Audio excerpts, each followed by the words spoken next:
Welcome, Mel Parsons. Hi. Mel is a real estate agent, a mother of 5, and are you still a former midwife? Former midwife. And and you also were posting about grief recently, and you were talking about a sort of a grief support group that you support. Yep. And you've also been sharing about a friend of yours going through breast cancer and just kind of supporting her through that. So I feel like you have a lot to share. Yeah, where should we start? Yeah. And so if anybody has any questions that we don't get to, maybe we'll have her back on another time. Sure. But let me ask, how old are your 5 children? Sure. So my oldest, Jaya, is 14. Okay. And Sasha is 10. Depending on what day or mood we're in or who we're talking to, some days we say we have 4 children because we do have 4 living children in our home. Okay. But depending on what child is with us, while we're talking, our second one's really sensitive to us saying that we only have 4. So our middle daughter, Phoenix, passed away after birth, which ties into our whole grief and actually me moving from midwifery into real estate, so that comes together. Right. So Sasha's 10, she's the second. Phoenix is in the middle. Actually, this art behind us was a P that I painted during my grief time for her. And Nico is 3, and Oscar will be 1 next week. Oh my goodness. And we're done. Yeah. So and now in the current family situation, you've got like 2 older kind of ones, and then like 2 and 2 littles. Yeah, boys, and then 2 little. You can girls and boys. Yeah. 2 girls and 2 little boys. We always say that each little boy has an extra mommy. And our Phoenix gap is pretty apparent, you know, when you look at family photos. Yeah. So how would you say, like, what have you learned from being a parent that also is helpful to you as a business owner? That's great.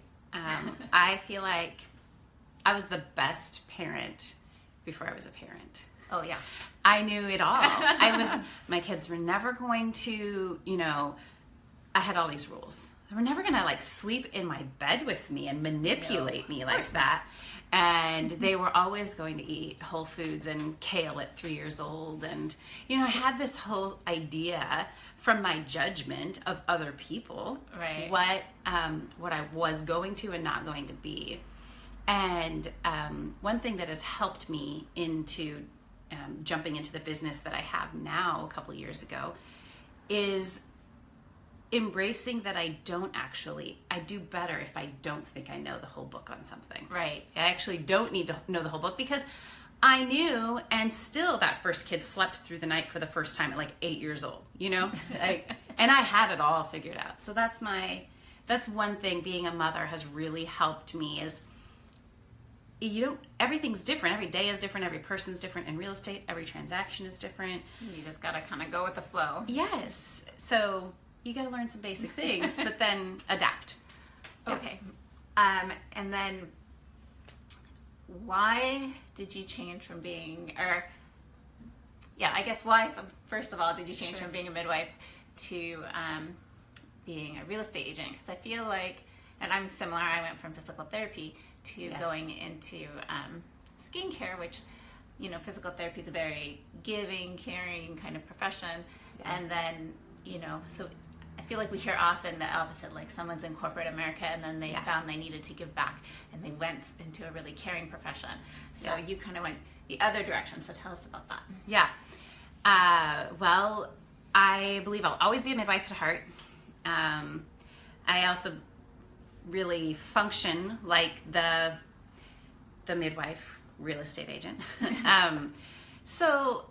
And at our house, we always joke that real estate is just midwifery's sister because there's so many parallels and so many similarities. But I'm not up in the middle of the night all night with someone else. Yes. And if you're watching and I was with you in the middle of the night, I loved it. And it was hard on my family, really hard on my family.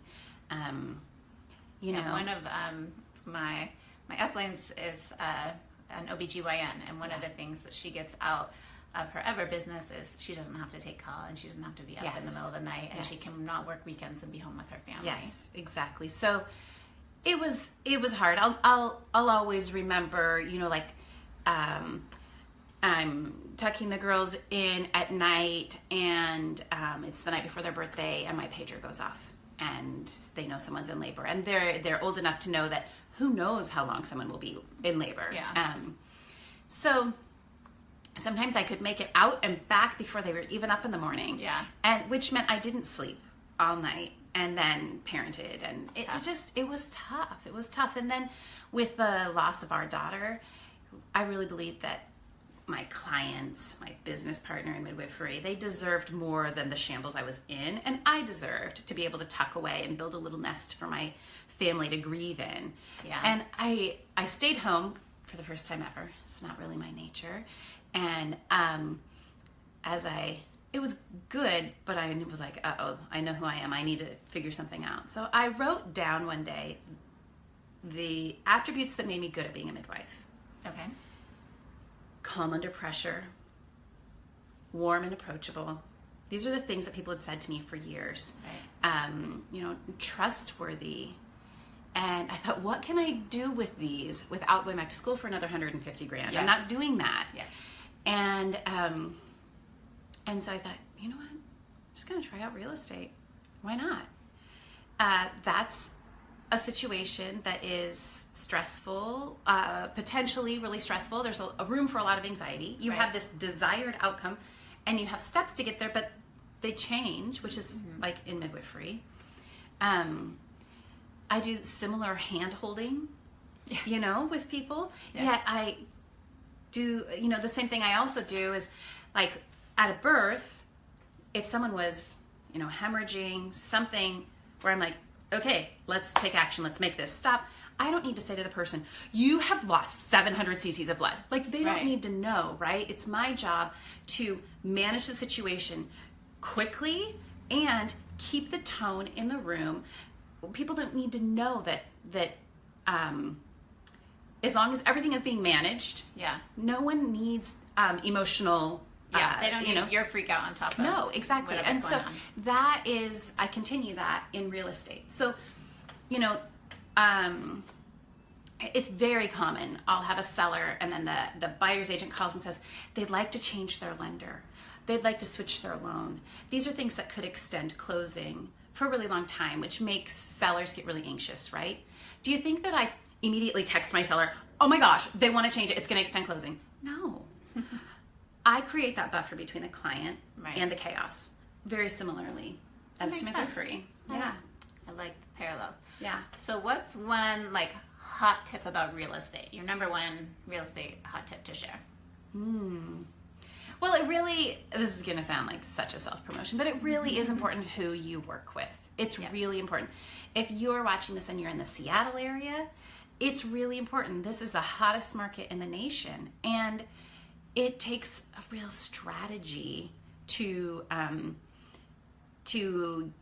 get into the market as a buyer. And let's see, what would my best tip be? Well, just strategy. Yesterday, was listening to another friend of mine was giving a brief shout out Kim, a brief talk about sort of a staging that she did, and the sellers were unhappy with their original agent, and they switched to her. Yes. And she has sort of like how he had done it and how she had done it, and talking about the strategy and how you approach it, and kind of the psychology of people looking at a home and all that stuff. So kind of same, pay attention and look at, what did their pictures look like for their other listings, because they're going to look, if they look drab and not exciting, guess what, their pictures for you are also going to be drab and not exciting. Yes. And,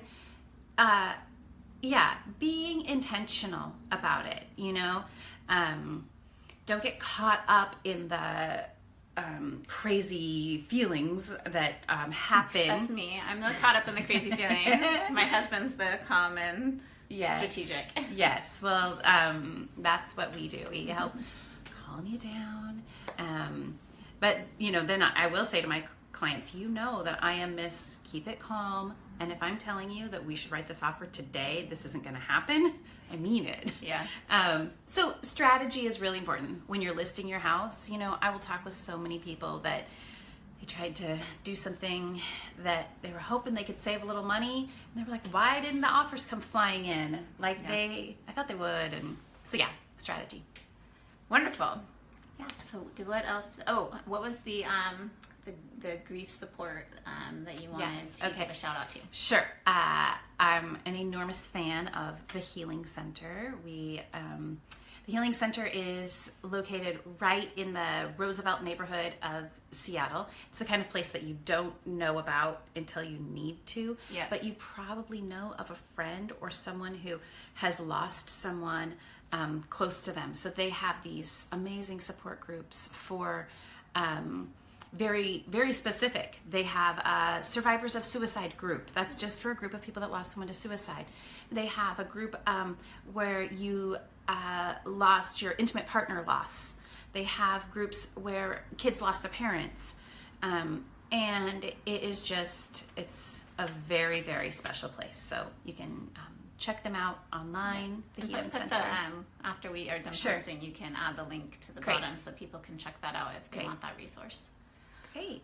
Wonderful. Well, I've had a good time getting to know you better. Yeah. And if anybody has any questions for Mel, put them in the comments. Yep. And did you have any last words for us, or? Oh gosh, I don't think so. Last words. Nope. I'm not good at short words, just long ones. Oh, long words.